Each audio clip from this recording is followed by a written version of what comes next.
lépp lu Y'en a marre def dërëmu boppam la mu leer sans 1 franc de l'État ñu jël suñu responsabilité engagé ko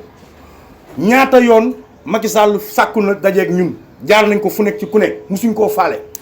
ñaata yoon la woote dialogue national musuñ faa taxaw parce que pour ñun waxu tàppale la mais bi ñu wootee ci Covid bi ñu ne ñun kenn du ñu gën a doon sénégalais réew mi moo ñu ñor dañuy dem ñu wuy ji bi ñu demee ñu wuy ji ko wax ko lañ ko proposé sénégalais yëpp dégg nañ ko ñeneen ak ñeneen ña fa ñëw am nit lañ ko proposé sénégalais yëpp toog dégg ko moom mu ñëw jël ay décisions yu safaanoo ak la ko sénégalais yi dolli ci xalaat ñu xam ne lii cinéma la ñu ne jër na waay mu jël engagement yoo xam ne dafa waxante woon ak sénégalais yi mu leer mooy ne en tout cas ci feebar bii man le président de la république bu askanu Sénégal nangoo mesures yi ma jël ñun état du Sénégal dinañ mën a wax fexe ba yaxal mbirum feebar bi ba isolé ko ba du defee nam def ci yeneen réew yi au Sénégal ci fii ci Sénégal mais lan lañ si gis tâtonnement la tappale la ak ay lay Macky Sall toogoon na fi jamono réew mi amul xaalis xamul fu muy jaar pour mën a dem lebi mu profité ci Covid bi lépp 1000 milliards jox goroom mu am xaalis goroom jël jox ay xaritam ñu am xaalis ci tappalewu jëndum ceeb ak tappalewu séddale ceeb te ñëpp wax ko ne ko jarul jënd ay ceeb jarul jënd tomate wàññil dund gi Sénégal yëpp gis ci seen bopp ñu ne dénn waaye Macky Sall diviser le Sénégal le tissu social mu diviser ko en 3 parties créer une classe très riche mooy ñi am entreprise mu may leen tey jii du leen fay taxe du ngeen def dara ñoo ñu am alal ñi pauvre trop mu jox leen dund fayal leen facture ñi nekk ci middle classe bi nag ñoom fayalu leen facture joxu leen dund defalu leen dara coût de la vie bi gën a cher te seen poste tollu noonu mu rey secteur informel bi assassiner le secteur informel liquider l'économie du Sénégal plomber l'économie du Sénégal loolu la Macky Sall def donc à mi-chemin jot na kon ñun ñi nga xam ne dañu engagé suñu engagement bopp te kenn fayuñu te kenn digaluñu ko suñu engagement bopp dong la ñu taxaw nag ne kat war nañoo def taxaw seetlu parce que bu ñu xoolee ci biir loolee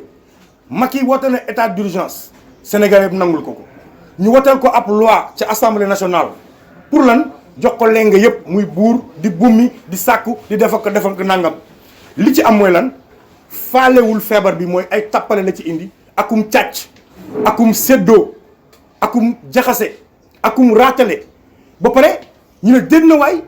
Sénégal fii mu toll jamono tey jii nit ñi toll di wax ci ay waxu milliers de cas mu xëy di tâtonner ak suñu école ak suñu doom yi ak doomu sénégalais yi làq doomam yabal suñu doom ci yabal suñu doom yi ñu feebar yi suñu doom yi feebar ñëw wàll ko suñu maam yi ak suñu waajur yi ñu ne ko déedéet mu waaye ba 3 heures du matin xaw ma minuit mu ne léegi mënatul la nekk ñu ne déet na waay ñu jël suuf si pasare ko sàcc ko yaa ngi dégg contrat fii ba jox sax ay yeneen nit ñoo xam ne bokkuñ Sénégal loolu lépp lañ ne Y'en a marre mu ne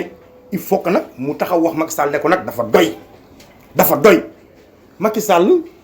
son principal problème aujourd'hui mooy ñun Sénégal mënul jaayanteeg ñun ay kësën parce que buñ ko nee lu Macron wax nga wax ko ci ngoon nga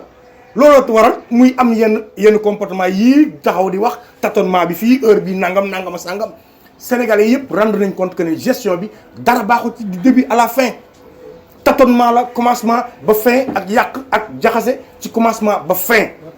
ñëpp nag taxaw def seetlu bi looloo waral tey jii li xew ci mbirum littoral bi ñu wax ne du yoon te dinañ joindre lépp luy force fii ci réew mi ñu dajaloo pare ko xeex te jàpp nañ ne citoyen sénégalais responsable boo xam ne su nekkee ne ibbi nañ jàkka yi ñu mën a julli respecter distance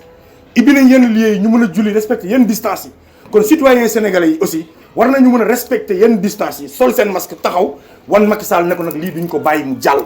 te ci loolu lañ jëm ak moom pare nañ ci loolu lañ jëm ak moom nous sommes des citoyens responsables duñu nangu kenn duñu fooye suñu réew mi fooye suñu alal pasare ko séddoo ko yëpp ba pare kay duñu fooye duñu taxaw di wax ay n'importe quoi état d'urgence bi jàpp nañ ne Macky Sall daf ci profito pour mën caa tëgg lam ca bëgg a tëgg mooy ay loi yu beesam di neexal ñu fi nekkoon nekkatuñu fi di pasare suuf si di pasare leneen ak leneen kon échec total la duñu wax sax ne ay tâtonnement dañ naan gestion bi ci Covid bi échec total la parce que mënoo jël Sénégalais yi xokkatal leen sonal leen rey secteur économique bi yëpp ba pare terewul cas yi di gën a yokk ça veut dire que amul lenn lu Macky Sall def ñenn dong lañu amel njukkal fi mu ne nii muy agent de la santé yi suñu docteurs yi ñooñu kese la ñu amel njukkal ñoom kese la sénégalais yi di gërëm ñoom kese la sénégalais yi di sargal ak di leen tàccu ak di leen gërëm parce que ñoom ñoo fi def liggéey boo xam ne ngàccee ngàllaama